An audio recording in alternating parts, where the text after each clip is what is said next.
have a guest who's been investing since 2004. He became a JWB client in 2018 as he purchased 3 JWB rental properties. But he's not just a JWB client, he's also an avid investor in commercial real estate. He is an equity owner in 14 commercial real estate syndications.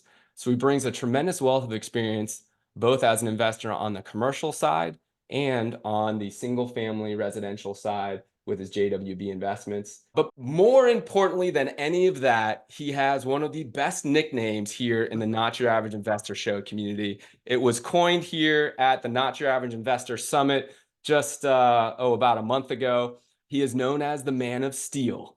And the Man of Steel is, he and his family have a family-owned business that is pretty darn cool. They are in the steel framing and aluminum framing business, and he was sharing with me that anything tubular is what they're responsible for. So I asked a little bit about that and started telling me some of the cool stuff that he does, like the uprights in NFL stadiums and other very cool projects. So without further ado, Vincent Barbarite, welcome to the show, buddy.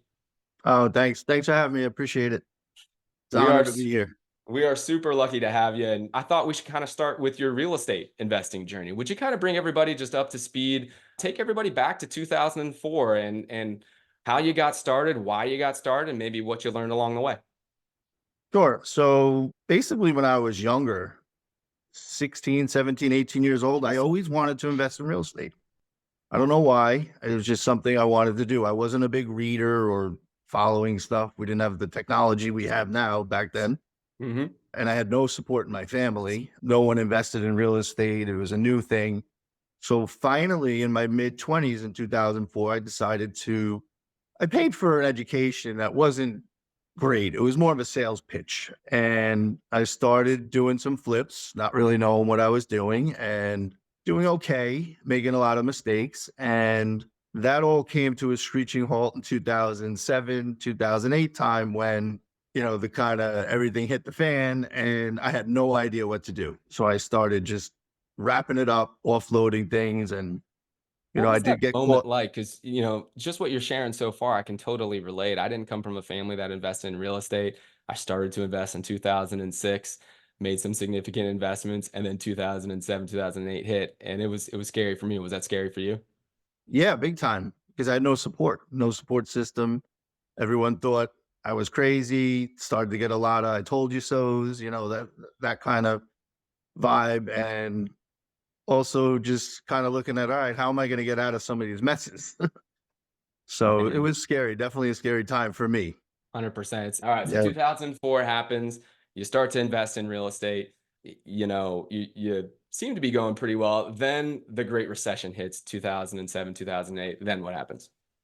I kind of gave up. I hit the sidelines and went through something in my personal life where I had to focus on that more. And it wasn't until 2015 when a friend of mine called me and said, "Hey, I'm going to go to one of these seminars. Will you come with me?"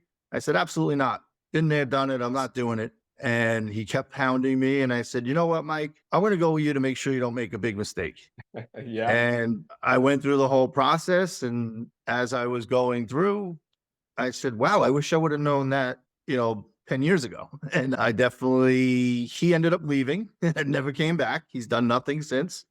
And I ended up making the investment in the education. This was the right education. And at that point, I took a different approach. I knew I really didn't want to get back into flipping because it was a lot of work and the ups and downs and the headaches. And I was in a better financial situation where I started to learn about the passive side and how lucrative that can be over time. I think a lot of people get hung up on the flipping, like I was back in the early 2000s to get rich quick, kind of thing. Oh, I'm going to flip this house, make 100,000 and do that over and over and over again. And I'm sure a lot of people can tell you that that's really not how it works. So in 2015, I bought my first 3 rental properties. And then I bought a couple of more until 2018 when I finally bought 3 from you guys. When we get the opportunity to serve a new client and they tell us that they bought rental properties before us, we always love to ask about that experience. And typically that experience is what drove them to find an alternative in the single family investing space. and what led them to JWB. So I got to ask you about your experience of investing outside of JWB and rental properties. What was that like? Ye Yeah, it wasn't pleasant, it was tough, definitely a learning curve, a lot of frustration, the hardest part for me when starting, I didn't really understand that this is the long game. I was still in that mindset of, "I'm gonna buy a rental property and I'm gonna be wealthy right away." That's not how it works. It's kind of a long game and you start accumulating assets and it's for down the road a bit. So every work order that came in, I would be like, "What do you mean? What do you mean $150 to fix the toilet? I could do that in 5 minutes and this and that." And it took me a while to get over that mindset. And once you did, and it really wasn't until I started working with you guys that I did, because you guys do something a little differently than a lot of other companies do. A lot of the other companies out there, they bill you for, or they take a percentage of the work that's done. I personally think that's a conflict of interest because they're making money off you having to spend money. So that was a big thing for me to really get over. And then when I got introduced to JWB, that was one of the first questions I asked. And I said, "Oh wow, all right, that's a plus right there." Man, there are just a few questions that I think, help you understand how incentives are aligned. And I absolutely agree with you as far as maintenance markups. And the vast majority of property management companies make money when you get charged a maintenance item. They don't show you the invoice because they don't want you to see it, but it might be 10% or 15%. And let me tell you, that adds up over time. And what Vincent's talking about here is that goes directly against your bottom line. And that goes directly against your return on investment in this asset.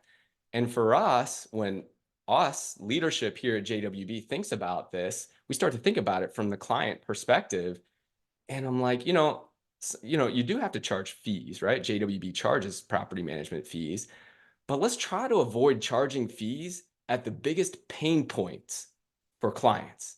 And maintenance costs are one of the biggest pain points for clients. So the idea of lumping on additional maintenance markups really is counterintuitive to our collective goals, and it just kind of pouring salt on a wound. So JWB does not charge maintenance markups. We're one of the only property management companies in the country that does this. And it all comes down to that vertical integration and that alignment of goals where all departments are under one roof. So, all right, Vincent. So these are the three properties that you purchased here, and these are your purchase dates and your purchase prices, your conventional loans, and your total investment. So 2018, you started to invest. You bought three at one time. So again, we kind of walked through your journey here. You had some challenges along the way at every step, but you came to JWB really after getting beaten up a little bit along the way, and you still had enough guts to make a purchase of three at one time. Why'd you do that? I was starting to learn the value of them. And also, one of the biggest hurdles you have to get over in your mindset is one door, one tenant, one vacancy.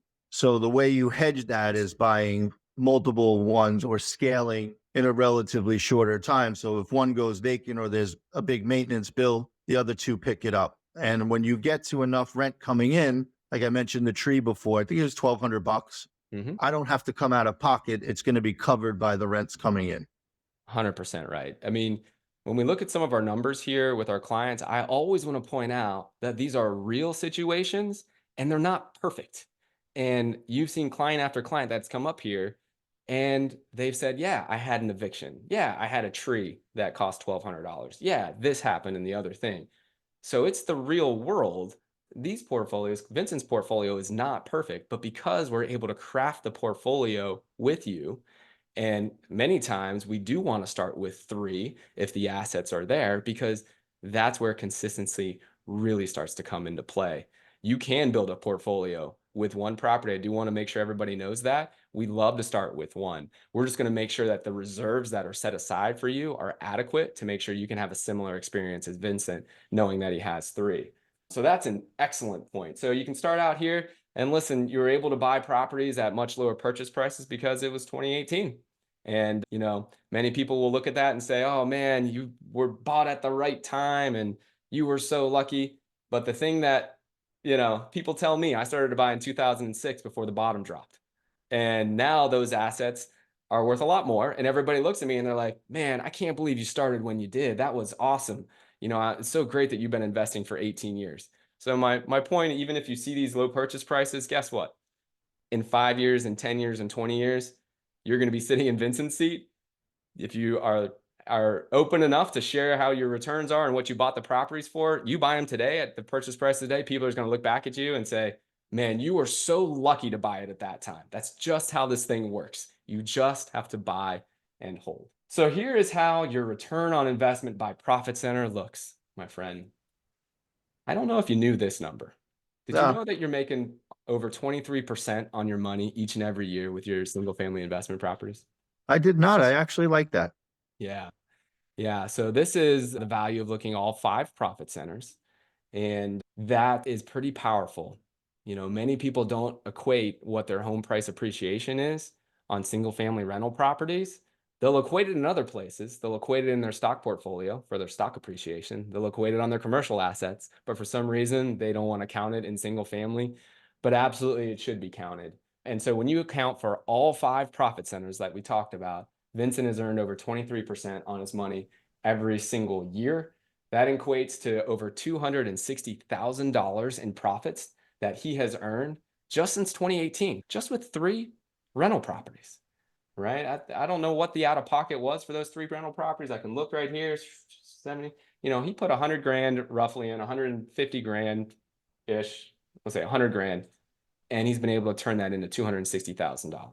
So if you're on the sidelines and you're thinking, okay, I have $100,000, I might want to put it with JWB, right? This can be you sitting there, 3 years later.